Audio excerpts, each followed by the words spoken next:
நான் ஒரு டாக்டர். எனக்கு 31 வயசு ஆகுது. எனக்கு இன்னும் திருமணம் ஆகலை. எங்கள் அம்மா பரிகாரம் செய்ய சொல்லி என்னை ரொம்ப தொல்லை பண்ணுறாங்க. எங்கள் அம்மா ஒரு ஆன்மீக கிறுக்கு. இந்த ஜோசியருங்க சொல்கிறதெல்லாம் நம்பிக்கிட்டு என்னை தொல்லை பண்ணுறாங்க. ஏன் இந்த ஜோசியருங்கெல்லாம் இதையே ஒரு பொழப்பாக நடத்துறீங்க? முதல்ல உங்களுடைய தைரியத்துக்கு பாராட்டு. எங்களெல்லாம்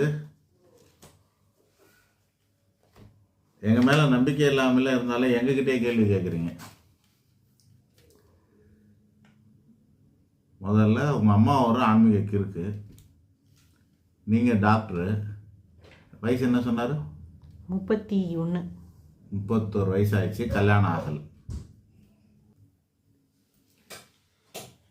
உங்களோட அத்தனை கேள்விக்கு என்கிட்ட பதில் இருக்குங்க. இதில் 2 விதமான பதில் உங்களுக்கு வரப்போகுது. ஒன்று, உங்கள் அம்மாவோட கிறுக்கு நீங்கள் இல்லை ஆன்மீக கிறுக்குன்னு இருக்கலாம், தப்பு இல்லை. நீங்கள் சொன்னது தப்பு இல்லாமல் இருக்கும். ஆன்மீகத்தில்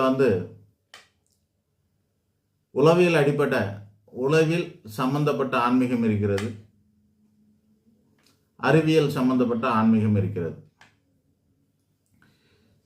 இந்த உளவியல் சம்பந்தப்பட்டதில் மூட நம்பிக்கை அதிகம் இருக்கிறது.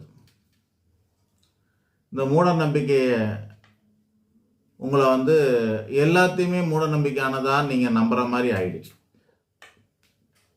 ஒரு விஷயத்தை அதிகமாக அவங்க நம்பும்போது அதில் இருக்க மூட நம்பிக்கையில் உங்கள் கண்ணில் தெரியலாம். அதனால் ஒட்டுமொத்த ஆன்மீகத்தையும் நீங்கள் மூட நம்பிக்கையாக நீங்கள் நம்புகிறீங்க. தப்பு. ஆன்மீகம் உண்மைதான், அது மூட நம்பிக்கையானது கிடையாது. ஆன்மீகங்கிறது உண்மைதான். அதுக்கு பின்னாடி ஏகப்பட்ட அறிவியல் இருக்கிறது. இப்போ சோசியல் மீடியா காலம் இது. ஒவ்வொரு கோவிலையும் நடக்கக்கூடிய அறிவியலெல்லாம் நீங்கள் பார்த்துருப்பீங்க. ஒரு சாமி சிலை இருக்குது ஒரு கோயிலில், அது மேலே பால் விட்டாங்கன்னா தலையில் பட்டு கீழே வரும்போது தைரம் வந்துடும். அப்போனா அதுக்கு பின்னாடி என்ன இருக்குது? ஏதோ ஒரு அறிவியல் இருக்குது. அது உங்களுக்கும் எனக்கும் தெரியாமல் இருக்கலாம், ஆனால் அதுக்கு பின்னாடி ஒரு அறிவியல் இருக்குதுன்னு அர்த்தம். இந்த மாதிரி அமானுஷம் இல்லாது எல்லாமே அமானுஷத்துக்கு பின்னாடியே ஒரு அறிவியல் இருக்கிறதா தான் எங்களுக்கு சித்தர் சொல்கிறார். எதுவுமே அமானுஷம் கிடையாது. எல்லா அமானுஷத்துக்கு பின்னாடியும் ஒரு அறிவியல் இருக்கிறது.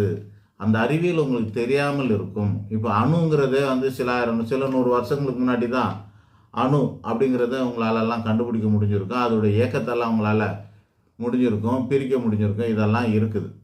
ஆனால் ஆதியிலே அணுவை பற்றியெல்லாம் நம்ம ஆளுங்க பேசியிருக்கிறாங்க. ஆட்டம்னு சொல்லக்கூடியதெல்லாம் பேசி அது எப்படி இயக்குதுன்னு சக்கரெல்லாம் போட்டு கொடுத்துட்டாங்க. ஸோ அது பேர்